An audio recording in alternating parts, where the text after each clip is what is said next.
Firasat Heru lihat gelagat aneh Indra usai kabar gadis gorengan dibunuh. Heru, keponakan Indra Septiarman alias Is, sempat memiliki firasat ketika melihat gelagat aneh yang ditunjukkan pamannya, seusai kabar Nia Kurniasari, 18, ditemukan tewas terkubur. Sampai akhirnya firasat Heru tersebut terbukti jika pamannya, Indra merupakan terduga pelaku pembunuhan terhadap Nia Kurniasari, gadis penjual gorengan di Padang Pariaman.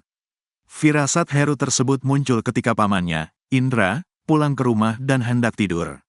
Menurut Heru, ada sikap tak biasa yang ditunjukkan Indra saat malam di mana Nia dikabarkan tewas terkubur. Diketahui, gadis penjual gorengan bernama Nia Kurniasari, 18, itu ditemukan telah tewas terkubur di dekat rumahnya pada Minggu, tanggal 8 September tahun 2024, sekitar pukul 16 waktu Indonesia Barat. Sebelum ditemukan tewas terkubur, Nia sempat dinyatakan hilang setelah ia tak kunjung pulang usai pamit berjualan pada Jumat, tanggal 6 September tahun 2024. Nia Kurniasari, gadis penjual gorengan keliling, diduga menjadi korban ruda paksa dan pembunuhan. Usai dilakukan penyelidikan, dipastikan terduga pembunuh Nia yakni Indra Septiarman, Is. Polisi berhasil menangkap tersangka Is setelah sempat buron lebih dari sepekan.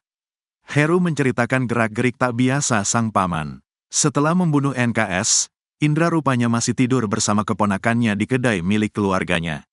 Saat itu Heru belum mengetahui jika Indra pelaku dibalik hilang dan tewasnya NKS.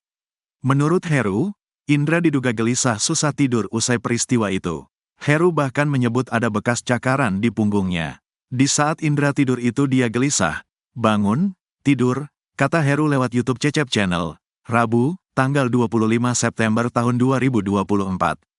Saya sempat curiga dia pelakunya, tapi tidak sampai ke sana, soalnya punggungnya ada bekas cakaran 3, sambungnya.